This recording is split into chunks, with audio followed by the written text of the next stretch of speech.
In the Fuzzy Memories podcast, we celebrate the good, the rad, and the fugly of the 80s and 90s. We're three latchkey kids who made it out alive. And in each episode, we break down all the culture that popped, 1 year at a time. Whether it's the birth of legends... I'm Lyme disease free today, and I have Whitney Houston and MTV to thank. Or audacious moves. Imagine also the poor Golden Gate Bridge. You turn 75 and people have a party on you. Yep. I don't want that. Or even confusing PSAs. And the stop, drop, and roll. I mean, I assumed Yes. as an adult I would catch on fire weekly. All the time! We've got a take that will make you laugh. We've also got thoughts on all sorts of random phenomena and the most unmitigated of golf. Why sharks can't be trusted, people can't be trusted, and rivers can't be trusted. It's collusion. Of the highest degree. Uh-huh. You were counseling me to start my remarks with, first of all, bitch. Everyone in that room would have snapped to attention. It's going to be basically coffee lids, shark revenge, and then maybe like Matt Getz. God, we need to do something about him. Join us every other Wednesday to celebrate the hits, the misses, and the misfits of the weirdest decades. If I could tell my 14-year-old self from 1990 that I would be eating in a Cheesecake Factory in Beverly Hills. I'd be like, we did it. We did it, Joe. We did it. Listen and subscribe to Fuzzy Memories on Apple Podcasts, Spotify, and your favorite podcast platform.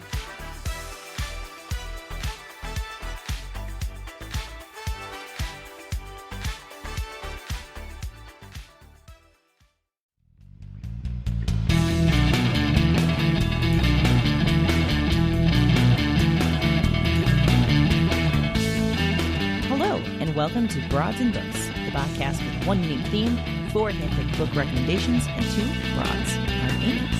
And I'm Erin, and this is episode number 37. Back in my day. Back in my day, we used to walk uphill to school both ways. 3 miles. No shoes. In the snow. No shoes. One I always heard was sandwich bags on my feet instead of snow boots. Sandwich bags over my shoes. I heard trash bags. Oh, trash bag. Yeah, Okay. Yeah. Same principle. Yeah, same idea. Yeah. Because life was so much harder Yeah. back in my day. Actually, when you think about the trash bag, sandwich bag thing, that just sounds like a money savings. It really does. It sounds Kids kind grow of out of their smart. boots so fast. Right. It's ridiculous. Yeah, so that's not a negative. No. That's a cost-saving maneuver right Cost there. saving / environment saving. Yeah. You're not buying materials that you'll never wear out. Yeah. So, by the way, our theme this week... Yeah, wow. Sorry, tangent. Went on a tangent right away. Our theme this week is about sort of grumpy, curmudgeonly characters, you might say.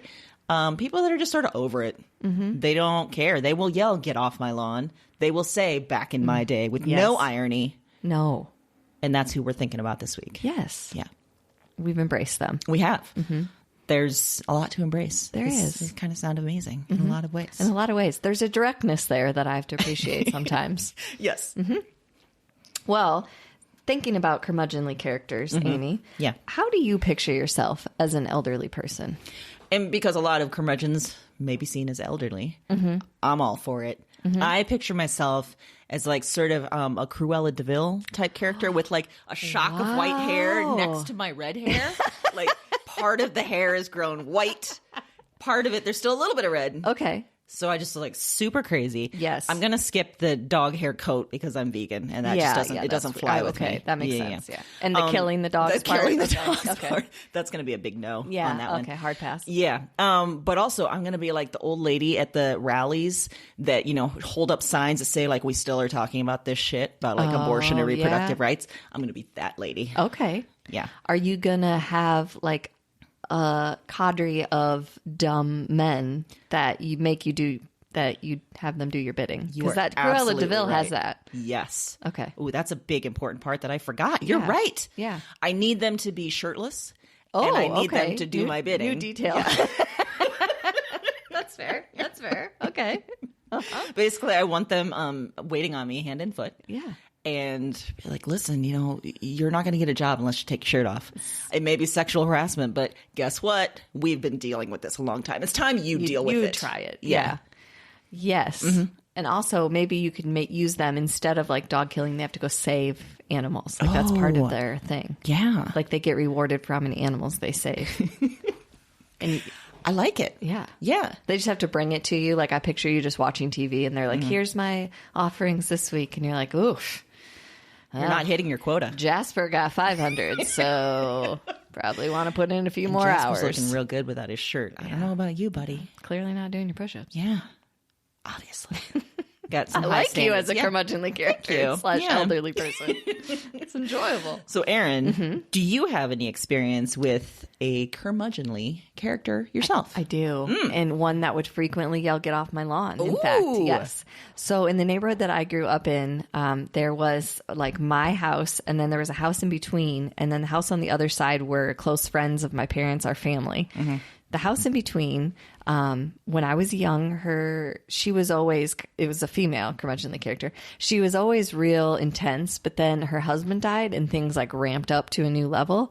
She always kept all the shades in her house drawn, but she was meticulous about her lawn, and her whole backyard was like this gorgeous garden that she spent all of her time in, but she only wore house robes, like zip up house robes, because and I didn't know this until one time I got caught in her lawn and then I had to hear the story, but she got like thistles or something some kind of plant shot her in her knees, and they never, like, you take them all out but it never really goes away, so like something rubbing on, I don't know the whole, this is again my like 8-year-old interpretation of whatever she told me, but there was some kind of skin condition there that she couldn't really have fabric like directly touching it, like pants would really bother it. So Okay. she had real short hair. She smoked like a chimney. Of course she and did. she yelled incessantly if you walked on her lawn. And it was like a game sometimes to see if you could get across her lawn in the front to the other house, which is really no shorter than the street, if you think about it. You're not You were saving kids. any time. You were tempting fate and death. And she would yell, and to this day we still laugh about Millie. In between the houses, just yelling. And oh my gosh, if your ball went in her backyard, it was like death to figure out who was going to do it. My other brother Ryan and I would be like, I'm not going. She likes you better. No, she doesn't. She yelled at me yesterday. Like, But doesn't that kind of appeal to you now as you're older, like being that woman and just effing with kids mercilessly? and you feel like she obviously had eyes everywhere. Yeah. Because she had a sixth sense when we were in her backyard, which granted also I was 8, so we probably weren't as quiet as we thought we were. Like chain link fence, like ting, ting, ting, ting, ting, trying to climb it was probably a good alarm that someone's in your backyard. Probably. But yeah, Yeah. She Man, was but she had the intense. neighborhood under her thumb. she did. You didn't go in her yard, I can tell you that. What I also like was the juxtaposition of when her husband was alive. He did a lot of the yard work, not the gardening, but like the lawn. And he wore the shortest shorts I've ever seen in person. So the house Sounds like a wonderful duo. Yes. And one of her bedroom windows faced mine on the side, and her shade was always drawn, and it was curled in so much because it was never opened, and it was like stained yellow from all the tobacco in the house. And I was always like, what's behind that shade? It's probably good that you never saw. No, but it's probably nothing. partly helped my imagination growing up to imagine all kinds of That's a good point. wild beasts over there. It probably helped your imagination. There was a lot of details in that story you just told about Right? all the different things about her. Yeah. Yeah. So you learned I did. to be observant. I can see her vividly. Wow. And in my mind, her lawn is like an impossible green. Like no one could have a lawn that nice. But she probably did. She did. And Yeah. in my head, it's like the golden ticket of lawns. Perfect. Yeah. But then as I got older, sometimes she'd be out on the driveway and I would just talk to her. Well, yeah. Yeah. Because she's interesting then. But she could turn on a dime. Oh, as, sure. As a good curmudgeonly character can. yes. She would turn it on and off, and then he'd be like, "Oh, okay, I'm done. I'm out. Where's my bike?" You saw a tiny bit behind the curtain Yeah. of her. And then I was like, Yeah.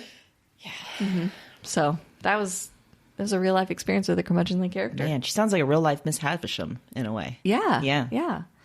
And I had to appreciate some things, the house robe, whatever. But what do you think would be some good things about getting older? Well, I'll tell you what, Or I the mean, best thing. already about getting older, like the world sort of stops caring about women once they hit their late 30s, early 40s. And at first you're like, oh, this is weird. Like no one's really talking to us anymore in media or whatever. But then after a while you're like, this is freedom. Yeah. I can do whatever the hell I want to do. Yes. I don't care anymore. Right. And that's the beauty of getting older, is 0 F's to give. Right. Just, yeah. Like, you stop caring about, like, how you look. Yeah. You stop caring about, you know, really a lot of things. I know for a fact in my 20s, this is sad to say, I admit it, but I never left the house without makeup. Right. Frequently now, I'm like, why would I bother? Exactly. Exactly. Like, I'm just going to wipe it off anyway. And who's paying attention to me? And what do I care? What do I have to prove? Yeah. Yeah. I got nothing to prove. Yeah. That is, you're right. I wear more what I want now. Yes. I don't care anymore about, like, yeah. Like, if this is what you're supposed to wear or not. I don't give an F. Yes. And I just see that growing as I get older. And I can't wait until all the F's to give are just absolutely gone. Just gone. I've got none left. This is what it's like. I got none. Because I feel them slipping away every time I have a birthday. And it's wonderful. But just blowing them out with Just that blowing candle. out in the wind. So that's the beauty of getting older. I like that a lot. If you were a curmudgeonly character, and I think you would be a good one, Yeah. usually they have a pet peeve. Like, your lady, you know, definitely wanted you off their friggin' lawn. Yeah. What would your pet peeve be? Just don't move my stuff. Like, just don't. It's not even not touching it. It's just don't move it. Why are you moving things that aren't yours to places I can't find them? Sounds like you have experience with this. Yes, I'm What does already this there. mean? Don't move my stuff. Like, it's not that hard. If I put something somewhere, I clearly wanted it there. I'm not willy-nilly placing things, for anyone that thinks that. Like, if I put my phone on the counter, I know in my head I put my phone on the counter. But if you go and move it to the table because it was in your way, now I have no idea where my phone is, and you've made me feel crazy for 5 minutes because I haven't been able to find my phone. Who the hell is doing this to you? Right? Children. But also, and it's more than that, because even those I can get over. It's like my personal stuff. Like, why did you move the stuff on my bedside table? Why is my hand lotion not there? It was there last night. What are you doing with it? You got no reason. You moved it into the bathroom for no good reason. This also sounds like Mike is doing some of this. Yeah, probably. Mike. Yeah. It's just God. infuriating. So as you get older, you see this just increasing. So much increasing. What will you do to people that move your stuff? Yell. Okay. It seems to be the most effective. Yeah. Just fear of God about moving her stuff. Will you have a certain wardrobe? Like the lady had her robe. Oh, yeah, yeah. I've already told, I'm not really, I don't own any dogs now. I would own cats, but I'm very allergic. Yes. I've already told all my children to be prepared that I plan to get the tiniest dog possible and carry it in a large bag. So whatever accessorizes with that. And I'm going to frequently use it as an excuse. Like, I would love to, but Tiny needs to be fed. Yep. I need to go home. Sorry. That sounds like a beautiful idea. Yeah. And then I, might send Christmas cards even with the dog on them. I don't know. I feel like I just want to embrace a lot of weird. I really want to as well. I don't want you to be able to predict what I'm up to. No. Yes. That's exactly it. I want to be unpredictable because I just don't care. Yeah. And I want to just be able to yell when things are annoying. Like, Yes. that is not okay. Right. Like in public sometimes. Yeah. But right now you're holding yourself back I probably. am. Yeah. Out of, social norms and children. And So that's the beauty. After a while, we won't care about social what I'm norms. saying. And that's honestly kind of what I found refreshing about some of these characters. Me too. Their directness. Yeah. Their ability to yell in public. Uh-huh. Get it, Yeah. I say. Well, that's a perfect way to turn to Yeah. our picks. My fiction pick this week is called The Last Werewolf by Glenn Duncan. Okay. This came out in 2011. Okay. This was actually recommended to me by one of our friends, Matt. So Yes. in the first page, you learn that another werewolf has been killed. So Jake Marlowe, the main character here, he's the last one standing. Oh, no. He hears this from his friend, Harley, who advises him to go into hiding. But Marlowe just can't seem to give a shit. He's 200 years old, and he is just over it. Fair He is over all of it. Fair. So he is the 200. curmudgeonliest, like, werewolf man, whatever. Here's some quotes of his to show how Oh, over okay, it he good. is. Life, like the boring drunk at the office party, keeps seeking you out. There's a period of being bothered with big questions. It doesn't last forever. The point of civilization is so that one can check into a quality hotel. I kind of like that one. That one I like a lot. And then one chapter just starts with, "Reader, I ate him." So Jake is a werewolf, and so every full moon he eats someone. Oh, yeah. Because that's what werewolves do. Yep. He's been trying lately to eat assholes who no one will miss, like a hedge fund specialist. Genius. Yeah. And for that, the descendants of Van Helsing have been rooting out him and all of his kind over the years, and they found every last one except Jake. Okay. So Jake knows that he should care that they're going to kill him, but he doesn't until he learns a couple things. One, that there's a virus in his blood that may let vampires move in the daylight, so they're after him as well, the vampires. Oh, gosh. And also, he's actually not the only one. There's a woman werewolf. Oh, whoa, whoa, whoa. Oh, whoa, whoa. Oh, we will. Okay, I'll back out of that one. I want you to spell that. How does that spell? WOWOL. Whoa, whoa, whoa. Oh, whoa. Yep, that's it exactly. That's her name in the book, yeah. So Jake is very smart. He's clever. Reading his voice is super entertaining because he's just so over it, and because of some of those quotes that I said. I mean, there seems to be some humor. Is there some humor very in much. here? Okay. Yeah, there's dark humor. He's Yeah, I also love just a dark smart ass. He's just, Oh, fun. Okay. after living for 200 years, after reading all there is to read, which he has, he's like, well, what else is there? So that's another reason. He's a big reader. He's read everything, and love he's him. like, nothing else. Like, I've read it all. There's nothing. So you get some gory stuff in there because there is a, werewolf involved. There's some action-packed moments. There's some very detailed sex. I'll warn you as you go in, which can be a very good thing, too. It's pretty great. Yeah. And so gradually you see he's a curmudgeon, but he changes a bit until just a super crazy ending. And that leads directly into 2 more books that come after this. I have not read the other 2 books, Okay. but actually, as I was reminding myself of the book this week, I was like, oh, shit, I got to read those. I like to think of him as a grumpy dog instead of a grumpy cat. And that. yeah, he's just wonderful. So he's a curmudgeon, and he kind of changes, but kind of not, too. And he's still delightful. See, Yeah. taking delight in it. We were discussing that before we started, that we feel like curmudgeonly characters, there is a lot of types. Some of them are just curmudgeonly. No apologies. That's just the way it's going to be. Exactly. Some of them have some redeeming qualities underneath. Some have the capacity to change. We don't care. We love them all. Exactly. And some look like curmudgeons to the outside world, but really they're just soft and lonely on the inside. Protecting themselves. Yes. Protective barrier of curmudgeon. Wonder how many times we can say curmudgeon without it starting to sound real weird. It's already weird. It's to already me. weird? Yeah. Okay, yeah. I lost the ability to Like spell all of it it. like halfway through the week prepping for this. I was like, I can't spell this word anymore. What happened? There's a lot of letters in this word. There is. A lot of consonants. Yeah, A lot of vowels. there is. Yeah. Mm-hmm. What do you got for us, Erin? I have a book called Fried Green Tomatoes at the Whistle Stop Cafe Aha. by Fannie Flagg. Mm-hmm. And this was published in 1987. You might know it from the movie that was in 1991, which was also an absolute delight, to use Amy's phrase. Delight.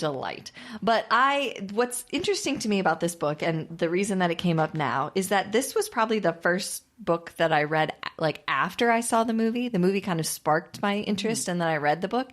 And I remember that it was one of the first books I read because it was fairly young in my reading life that I felt like dealt with some really deep themes, some dark stuff, but also had this humor. It also had this human element. It kind of set me off onto the literary fiction as opposed to, I was really into genre fiction, like murder mysteries, that type of thing. And this really opened up that whole world. I think previously your school life makes you feel like literary fiction is very heavy and dense and like, I've got to be looking for a theme and symbolism. Right. And so this was one of the first books I remember reading that was like, this is just a great story, and book, I loved it. Yeah. So for that alone, you should check it out. But the book starts out in the 1980s with Mrs. Threadgood telling her life story to Evelyn, who is a middle-aged lady hearing the story, and she's not loving this part of her life. So Wait, she's not loving the middle-aged part? Yes, Okay. yeah, not loving the being middle-aged. Okay. So Mrs. Threadgood is recounting this whole tale of Idgie and Ruth from the 1930s, who are kind of like opposites. Idgie's kind of this irresponsible, taking risks, doesn't care. Ruth had previously been, she's a very responsible person. She likes to do what's right. They have this very diehard friendship, and Idgie actually saves Ruth. Ruth gets married to a very abusive man, and Idgie comes in and saves her from that situation. And they end up raising, Ruth was pregnant at the time, so they end up raising Ruth's son together. And they also run and own this cafe called the Whistle Stop Cafe in Alabama, which has barbecue, coffee, and as you can imagine, a ton of characters and stories all the time coming through. So they're on the surface, you know, it's the story of the cafe, but in reality, there's some really dark, heavy themes running through this book. And in a lot of ways, it was really ahead of its time in some of the things that it was dealing with, in some of the characters it was presenting. You're definitely led to believe that Idgie and Ruth are in a relationship, and in fact are a couple.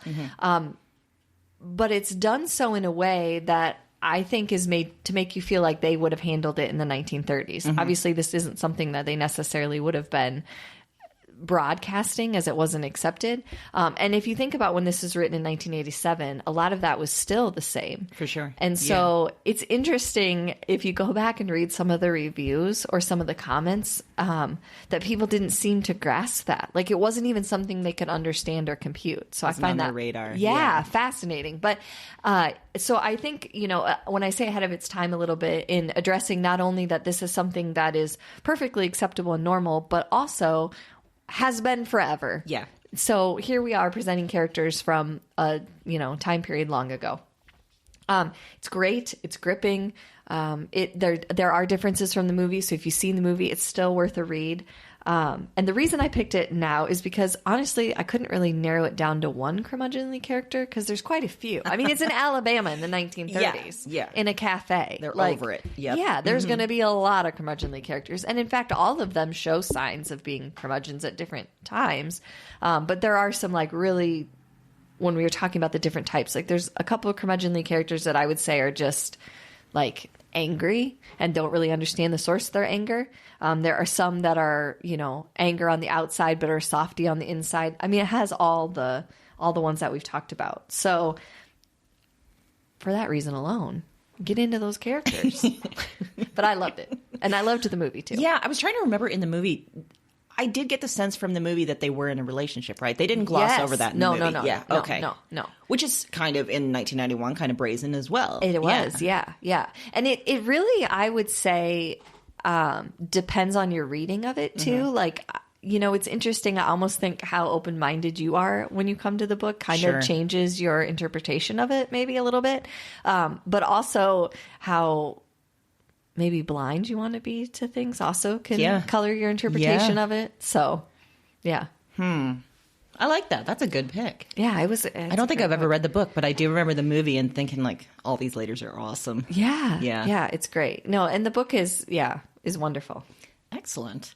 Well, for other genre, I mean, thinking of books and movies, I actually did a little something different too. A 2-for-1. Ooh. A book and its adaptation. And I chose Pride and Prejudice. Wow. There's the book, of course, but then, and there's been numerous like film and TV adaptations, but I'm thinking of the 2005 one with Keira Knightley and Angus McFadden. Okay. And I chose it because Mr. Darcy, he's like the grump extraordinaire. That's true. You know, you can just picture him like sniffing in disdain at anyone. I was trying to think of something like from that time period, like an expression. It's like, yeah, I could see that. I feel like that describes Podcat. Sniffing in disdain. I should have named Podcat Mr. Darcy, even though she's a female. Oh, that would have been a good move. I didn't do it, though. No, that's okay. So I read the book, and I could see why the world was so captured by Mr. Darcy. But before this particular adaptation, I got it, but I mostly just kind of was like, meh, I don't really understand fully why people love him so much. I even saw the Colin Firth adaptation. He's a lovely man, but the book or the adaptation itself is like still like meh. But something in this particular movie made the book come alive to me in a way that it hadn't before, and this particular sort of grumpy character, and showed me levels of curmudgeon amongst all the other ones too. So a whole world of curmudgeons opened up. So if you don't know the story, Lizzie and her sisters are in various stages of being pimped out by their mom to eligible suitors. Lizzie in particular is very clever, and she wants none of the usual romance or machinations that are happening among women and men at this time. And Mr. Darcy comes to town, and he's hella rich. He's got the big old Pemberley estate, and he is a grump. He's just kind of mean sometimes. He doesn't like dancing. He doesn't like talking. He doesn't like much of anything that he's supposed to. And Lizzie and Mr. Darcy are sort of repelled by one another, and they're both in their various forms of just like bleh at each other. But they're also deeply attracted in ways that they can't quite understand. And through the story, of course, there's lots of misunderstandings, back and forths, building to a great end. And the movie, like I said, is so satisfying, and it really made me think about this story in a lot of different ways. It's funny, it's sweet, it's thoughtful, it's really beautiful the way it's done, and I think it's such a nice companion piece to the novel, and that's why I brought both of these together. And one of the reasons I love it so much is because both Lizzie and Mr. Darcy are just over it. They just don't care about the things you're supposed to care about. They can be very grumpy, but at the end, they're grumpy together. Wow.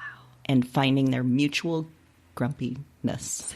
So did this movie make you, or this book and this adaptation make you understand the Mr. Darcy thing? Okay. Yes. What do you think about it? How do you? I think maybe because, seeing when you read Pride and Prejudice, it's one of those that they foist on you when you're younger anyway. And of course there's the language, which is how it's written in the 19th century. And something about seeing Mr. Darcy and the way that this particular actor, Angus McFadden, did, you can see like the things working under at the surface, You see his behavior, but you also see maybe how he holds back at certain moments, or how he like reaches out to touch Lizzie at one point, which is super, whoa, there's touching. And so you see levels of him that you don't necessarily see in the book. And that I really enjoyed. Interesting. Yeah. Usually you don't get that. It's like the opposite. So it's awesome that the adaptation deepened the character. Yes. And Keira Knightley, I love everything she does. Yeah, she's pretty And she's fantabulous. really good at Lizzie Bennet. And so is everyone else. You'll recognize all of the sisters. They've gone on to great careers. Yeah. Terrific. Yeah. I like that. A little read the book, watch the movie. I turned our other genre on its head. You did. I said, you know what? I'm going to be a curmudgeon, and I'm going to see the rules. Do it my way. I'm going to see the rules we've set for ourselves. Yeah, right. And Our push against self-imposed them. rules. No, yeah, that's fair. That's fair. That's fair. Good instincts, I Thank say. you. Yeah. Thank you. Yeah. We've talked about this often. Oh, yeah. I tell myself I have to do things. It's me telling myself. It's totally me. And then the other self says, no, I won't do it. yes. It's weird mental behavior. And then even though we are ride or die, like in my head, I'm like, well, Erin's going to be disappointed if I don't do it this way. And then I'm like, wait, no, Erin will not be. not a chance. No. So we're, that's what we do. I know. Yeah. We have a sickness. It's fine. So the book that I picked for the other alternate genre is called Olive Kitteridge by Elizabeth Strout. And the reason that I picked this for the alternate genre is it's kind of set up as a novel, but it's actually 13 stories. And it was published in 2008, and it tells the story of Crosby, Maine, in 13 different stories. And they have lots of different characters from the town. Each of the stories is about something different. But Olive appears in all of the stories. Some she's literally walking through a scene, and some she's a major character. But the thing that's consistent is that she is curmudgeonly. She says it like it is. She's no thrills, no fuss.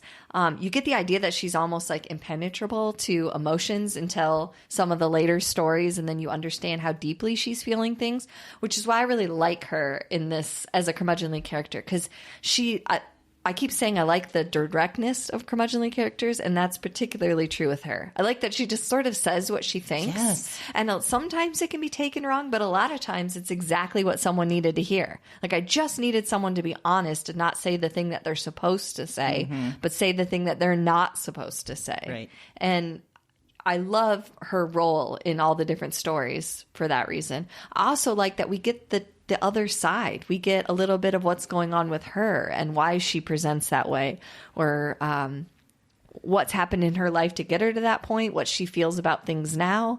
We see her younger in her marriage. We see her older in her marriage. It's the way that time is dealt with in this book is amazing. It's a wonderful tool. The 13 stories kind of jump around in time, but easy to follow.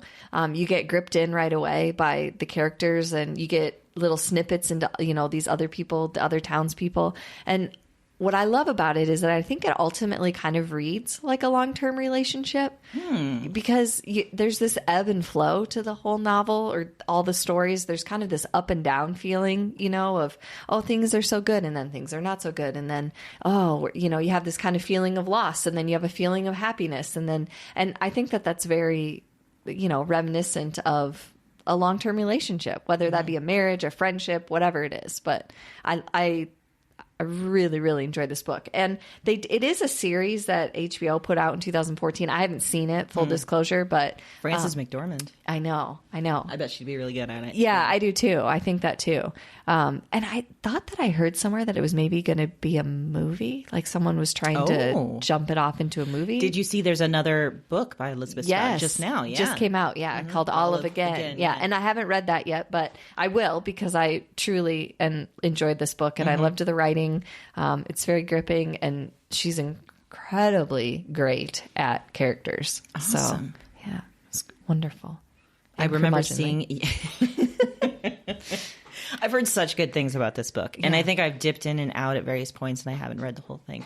But I know a couple people we know this is one of their favorite books of all time. Oh, and really? Wow. Maybe because she just doesn't give a shit. No, yeah, and you do, and there's sort of that humor. In some ways, it reminds me of Eleanor Oliphant in that she's just very willing to say what it is. Now, I will say in Eleanor's case, you definitely feel like there's something else going on with Eleanor, whether that be like we've talked about before, the autism spectrum or something else. I don't have that feeling with Olive. I just think she is who she is. Yeah. It's not, she knows that she's supposed to say the nice thing. She just doesn't want to do it, which is entirely different than Eleanor. Yeah. But because of that, it also brings some of that humor where you're kind of like, this is awkwardly hilarious. God. And such wish fulfillment in a way. Yes. Everyone wants to say what they're really thinking. Yeah. And don't because of various reasons. And something about being an older woman in particular, that's what I just want to embrace. I want to embrace the hell out of that. Yes. And I love, we've talked about this, that in my reading life, I came to short stories later, I think more in college. And then even as an adult, in terms of what I would pick up to read, it took me a while to get there. And in this book, the short story form, it really shows you exactly why you should read short stories because they deal with these huge issues. And to me, it's more true to life the way it's handled. And there's one where a woman basically finds out that her husband either rekindled or for the first time had an affair. And this is just slipped in. I mean, I reread the page a couple times because I was like, wait, is that? Oh, yeah. That's exactly what's happening. Oh, wow. But I think that when you look at it and you read it, you think, oh, that's more true to life because they're just having this conversation. They're, later in their marriage and it's like, okay, well, what do we do? And she's like, I just want to sit here for a while. Okay. I mean, that's beautifully honest. Yeah. So it sounds wonderful. It is. It's a delight. A delight. It's a delight. And it's a quick read. I mean, it's 13, there's only 250 pages. Yeah. So have you put Olive Again on your to read list? Yeah. Okay, It's on there. Yeah. Good. It's on there. Well, pop culture. Yes. I have something that's not hot off the presses because this is TV. So hot off the wires, hot off the internet, the Wi-Fi. Hot off the reel. It took me a minute. I was like, wait, REAL? What? Oh, no, REEL. Yeah. Yeah, that makes more sense. Anyway, Anywho. This is called Living with Yourself on Netflix. Paul Rudd. How is it? I have to know. Paul Rudd all day. All day. We love Paul Rudd. And there's two of him in this show. Yeah. Okay, so the main character is Miles, Paul Rudd. And he is just over it. He's over his life. He's over his job, over his marriage. But he won't admit that he's gotten there. He won't admit that he is a super curmudgeon at this point. Okay. That he is grump, that he is really failing at a lot of things and disappointing his wife and doing all of these things because of this. Not until he works at an advertising agency. And there's a guy that's routinely showing him up. He's a real asshole. And the guy at work brags 2 miles about this spa he went to and how it just really opened things up for him. And it's, you know, everything is so much better now. So Miles then realizes how grumpy he has been because he starts like fixating on this. He's like, oh, okay, maybe the spa could fix me. Maybe this could all be better. So he pursues this spa even when he finds out there's not a lot of information about what happens, that it costs $50,000. Oh, boy. And the place is in a strip mall. Once he arrives at the strip mall, he almost turns around until he sees Tom Brady walking out of the strip mall looking as happy as can be. Oh, wow. So Miles goes in. Honestly, I can't reveal what happens after that. Okay. But we'll say that soon there are 2 of them. And one is significantly better. He's like more energized. He's more in love with his wife. He's more in tune to life. He's doing better at his job. Meanwhile, old Miles is still around, sets up a real crotchety dynamic. It kind of becomes like a battle against what we let ourselves do, you know, over time, what we let ourselves become. There's this cynical side of ourselves, curmudgeon side of ourselves, and then there's this guy that is embracing life even when he's at middle age. So it's really smart. It's funny. It's very sweet and heartfelt. It's also structured in this really cool way where it's jumping back and forth in time, and different episodes may be the same story from a different perspective, but not in like a feeling like you're doing the same thing kind of way. Right. It's really, really cool the way it's done. And it introduced me to a new Irish actress I'd never seen who plays his wife, who I'm now obsessed with. Her name's Eileen B. 8 episodes, half hour each, ends on a major storyline that could propel a new season. Oh, good. Yeah. Sounds I'm in. great. Paul Rudd. Paul Rudd all day. Paul Rudd for the win. Wow, I wondered. I've seen interviews with him, and I've been very interested. So I'm glad you were the guinea pig, and I will now watch it. Also, once you're done watching it on Netflix, there's like a behind the scenes, just like a 2-minute thing where it's Paul Rudd talking about some of the challenges of making the show, and he admits like this is the hardest thing I've ever done, which is kind of cool because he's done everything. Yeah. You know, he's done Marvel movies, Right? So it's really cool. Oh, Yeah. okay, definely. Yes, gonna watch it. Yes. What a great pick for a curmudgeonly character. Thank you. Hot off the reels. Hot off the tape. Hot off the rails. Hot video cassette tapes. VHS. Don't leave those in your car in the No, summer. don't do it. Do you remember those things all the time? They'd have the melted tape, and you'd be like, who did that? I was just talking with somebody about the remaining video stores that still exist. How? I Right? know. You have to wonder if they're like a front for money They laundering. absolutely are. There's like a, you know, There's sex one stuff in the back. in the small area that we live in. So, 1, you've got a population problem. 2, it's next to a tanning salon, which I also question. Yeah, And the signs have never been changed. Like, they're faded. It's like at the 2-for-1 Tuesdays or whatever. They're all faded out. And I'm like, clearly you are a drug cartel. I mean, there is no other way that who's going there? I've never seen a going car there? parked in the parking lot. Never, not once. Well, and there's a couple that are named Family Video, and I have to suspect half of it's porn. Yeah. I don't. I just don't understand how it works still. No. Yeah. It's not a good business model. Although I wonder if there's like younger people who are drawn to the novelty of like having something, you know, like you're people that are right. now like bringing cassette tapes back and stuff. Yeah. Yeah. Like seriously, there was a time when this was the only option. Yeah. No. You go to Blockbuster and you couldn't find the movie you wanted. Too bad. Yes. Can't rent it on Amazon. No. It's like all the fashion trends that come back and you're like, why are you doing that? Yeah. We lived that. It Yeah, wasn't we lived good. it. It wasn't good. No, tight rolling jeans is not comfortable and it's time consuming. And it's not flattering. Let's be real. No. Balloon pant look not good for anyone. No one. Not a chance. Oh, yeah. Yeah. If you're interested in the demise of movie stores, you should listen to a podcast I've recommended before called Business Wars. Yes, that's right. Listen to the episode Netflix versus Blockbuster, and you will learn the 3 fatal moves Blockbuster made that secured their demise. So, Yeah, delightful. I don't think anybody saw coming what would actually Yeah, come, you know? yeah. Because, absolutely. Anyway. Anyway. Okay. Well, mine's not hot off the reels. Oh, okay. Mine's older. That's fine. This is a TV show that is near and dear to my heart. I love. It's called Scrubs. And it was from 2001 to 2010. TV show. I think I know where we're going. Yeah. Yeah. It's an oldie but a goodie. Takes place in Sacred Heart Hospital. Stars Zach Braff as JD, who is an intern learning medicine. So he's a doctor in his residency. The rest of the cast is great. You've got Donald Faison as Dr. Kirk. I love him. And so their much. relationship. Amazing. It's a very ride or die relationship. They are the best of friends. Yeah. Yes. It's got John C. McGinley, who plays Dr. Cox, and he is why I picked it for curmudgeonly characters, because he does not care. He's not interested in being friends with JD, which drives him nuts. He can't understand why someone wouldn't want to be friends with him. Sure. He's not really feeling or caring. He's done this too long, and he doesn't care. And like one of his famous lines is, "Hey, now presenting man who doesn't care." And then he points to himself and leaves the room. And more like that, he's amazing. There's also a character that I really love. Neil Flynn plays a janitor in this series who is, I would say he's curmudgeonly, but he's also very, very diabolical. Like he very purposely is out to get JD and sets him up for terrible, terrible things that are hilarious and you can't get enough of. So He later went on to like, not Malcolm in the Middle, but something. The right? Middle. The Middle. It's called The Middle. Yeah. And it took me a long time. I've seen that show, and it took me a long time to be okay with his character. Because I was used to him being like this very, like, you couldn't trust his actions ever. So I was always like, oh, what's he doing? Oh, okay, no, a different guy. Great cast. Hilarious. It's the best, sitcom writing.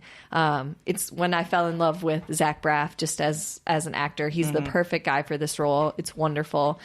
You could probably really start anywhere. It's not like a really difficult, plot or anything to get into, but it's worth watching the whole season. And it's on Hulu, all the seasons. Is it on Hulu? I should rewatch it. Yeah, it's fun. I know. I should rewatch it too. But only for me, for those two guys and their relationship. That is a love that is beyond anything, really. Yeah. Yeah. It's a beautiful, beautiful testament to friendship. A real ride or die. And to flexible masculinity. Yes. Not being threatened it's by their wonderful. love for another man. Wonderful. Wonderful. You know what? I just realized we got through the whole episode and we never talked about the two old men on the Muppet Show. Like, they're the ultimate curmudgeons. I thought of that earlier in the week, too. I did, because too. I feel like you and I could be those people so easily. Yeah, we could. Like, that's what we should be doing in our elderly years, is you and I should become those people for everything. Yeah, just go to shows and just be those, Are those ladies here again? Yep. Yeah, we are. We're right behind you. We can hear you. The hearing aids have come really far. So, and just laugh at everything that comes our way. Just laugh maniacally. Yeah. People will be like, "Why are you laughing?" I don't know. It's just what we do. Yeah, don't worry about it. And stop touching my stuff. Stop moving my stuff. And get off my lawn. Get out of my hair. I think we could do it. I think we could too. I think what we should do is like pick one movie theater, and whatever movie's shown in that theater, we're always watching it. We're always in the back. Always there. Like Tuesdays, the discount movie day. Yeah. We go. And we speak at loud volume. Very loud. Narrate the movie to each other. So much loud eating. The loudest snacks we can find. So it's basically like a Fleur cinema matinee. Yeah. A lot of older people explaining the movie to each other. Yeah. But we would be like rude about it. Yeah, we would be commenting on the movie, not explaining it. Yes. We wouldn't be like, what's happening? It would be like when I look at you in the movie and I'm trying to say something to you, but this time I'd actually say it out loud. Silence be damned. Yeah, I'd be grabbing your arm, staring at you, and being loud. Yeah.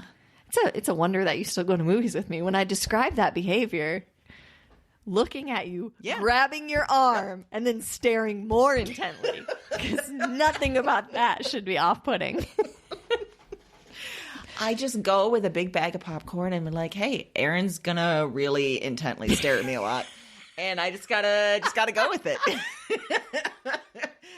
I would say that I would work on it, but it's so innate. I can't. No, there's no way. No. I know it. Yeah, no. Not a chance. No, I won't.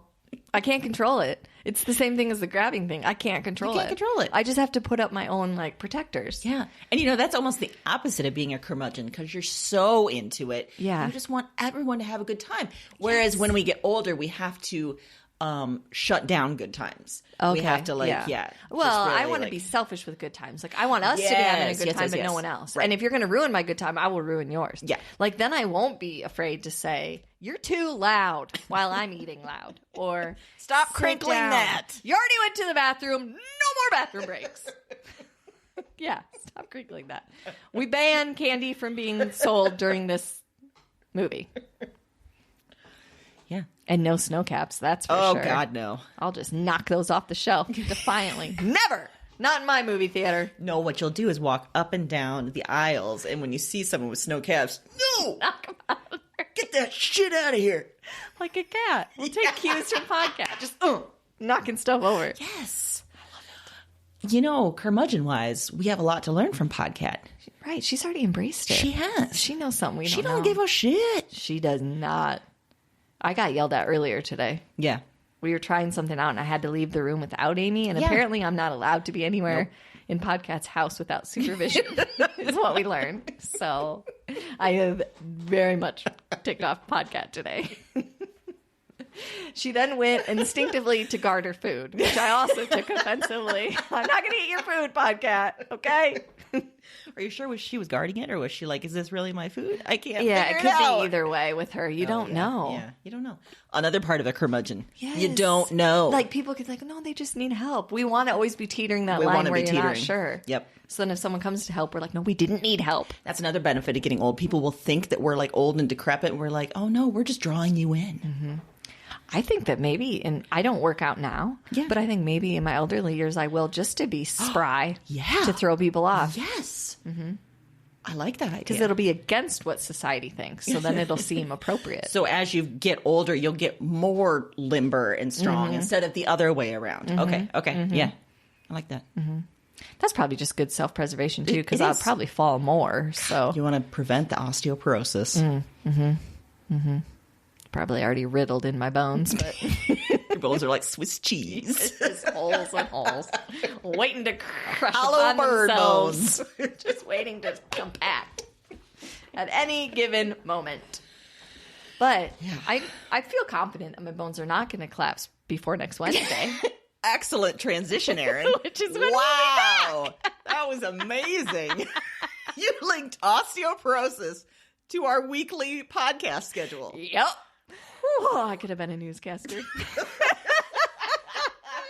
Give me the live segments. Take that, I CNN. got it. Yeah. Oh, no. There'd be so many times if I was a newscaster on CNN, they'd flash in my face and they'd be like, oh, get it off her face. It'd just be open. Like, what? It's like, what is that? Why are you doing this? Is terrible. This is so boring. This is terrible news. We had that guy who finds sharks back.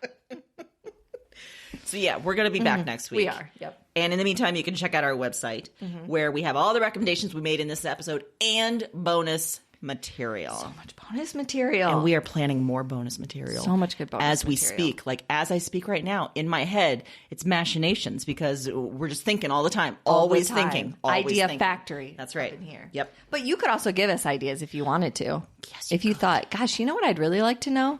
How would Amy and Erin handle blank? Bring it. Bring it. We will give you an answer. Yeah, exactly. It'll We be will. very curmudgeonly. Maybe. Yeah. If you want it to be. If not, yeah. Well, you know what? We take it back.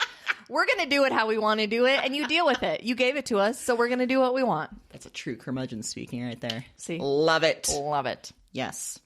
So you also, after you give us those ideas for bonus things, you might want to write a review. Say, this was delightful, even though they're curmudgeons. Or, I enjoyed myself thoroughly. Never laughed so hard in my life. You're just writing them for you. My bones collapsed from laughing because I have osteoporosis and a great taste in podcasts. I listened to this podcast and my osteoporosis healed itself. Never a better review. Do it now. Seriously, though, if you write a review, it helps us stay in the ratings and helps other people find us so they can heal their osteoporosis. Exactly. Because somehow we Giving become back. miracle healers. Obviously. Yeah. We're just giving back. Obviously. That's what we do. And you know what? We would love, like you have, if you have ideas for bonuses, want to hear those, Well, we also want to hear any ideas you have for themes. If you have a full idea for a theme or even a half of an idea, send it over. I'll take we can a work on quarter. it. Oh, even a quarter. I'll take a sixth of an She idea. went to a 6, not an 8. A 6. Which, if you have an 1/8 of an idea, make it a 6th, and Bring it then up we'll to a take sixth, it. And then we'll take it. Yeah. So you can do that by finding us on Facebook, Twitter, our website. You can find Podcat on Instagram sure can. if you want her to take She the is idea. a curmudgeonly delight She is. on Instagram. She really is. In the meantime, happy reading.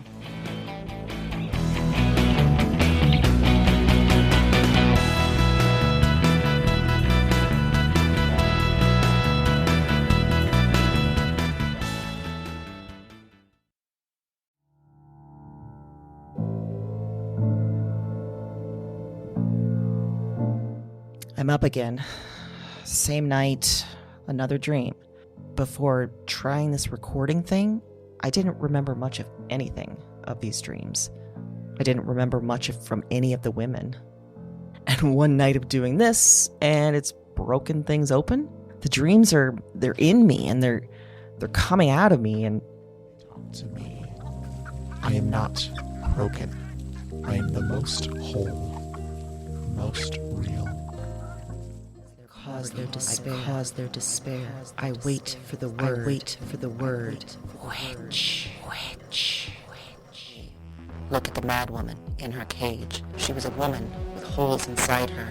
That was the heaviest factor, the final evidence, the heart of the issue. Somehow, you understand this. You hear me. Wherever you are, whatever this is, you... This isn't a dream journal anymore. It's not. It's just fact. Because now this is some sort of record. What are these dreams? Maybe there's a better question. Who are these women?